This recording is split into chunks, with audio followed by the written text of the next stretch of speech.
just fed not Persephone last night, so we're gonna make a double batch of dough with her today. We ran out of bread for the house, and I still keep wanting to make some for my dental office, and that never ends up happening. I always end up using it somehow.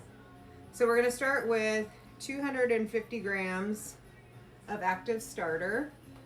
That was 281. And then 600 grams of warm filtered water. I heated this up on my tea kettle to about 89 degrees. And we'll just mix this here to get a nice slurry going.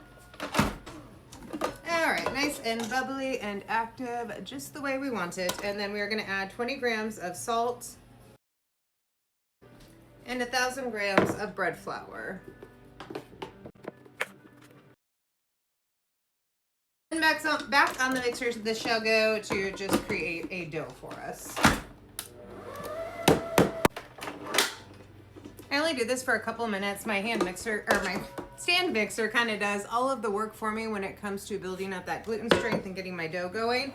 So a lot of times I only do 2 rounds of stretch and folds with this dough. I do use the aliquot method, which is a means of monitoring the bulk fermentation process. You take the temp of your dough, and that will determine the sample size that you grab. So my dough is 81 degrees. Our sample will be 43 grams. I have a pinned video explaining this, as well as the chart that I reference to determine the size of my sample. I do smush this down so that it has some room to expand and grow. In the bowl she shall go. This sample goes in the dough so that it retains the same temperature as the rest of the dough around it.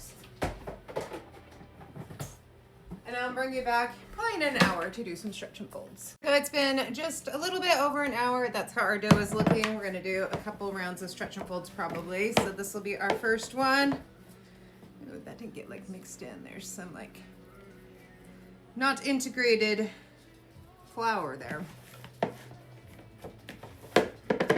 This is how our dough is looking so far. I love this lower hydration recipe just because the dough is so easy to work with. My old one, this would just be kind of a hot mess at this stage, but not only is this easier, it's just more convenient. Doesn't require as much babysitting on my part, which I really enjoy. So that's how we're looking after the first round. I will bring you back in another probably 30 minutes to do a second round. It's been another hour since we did our first round of stretch and folds. I get a little squirrely and forget about my dough, but like I said, using that stand mixer kind of eliminates the need to really babysit this and manually build up that gluten response. So we'll just do a few stretch and folds. This is gonna be all I'm gonna do. And I probably am gonna put this into my oven just so that it stays warm because I think 27 degrees today. That's how we are looking. And that is how our sample is going. So put this in. I'm gonna let this sit for the rest of the day. Depending on how long this video is, I might shape it next or I might shape it at the end of this.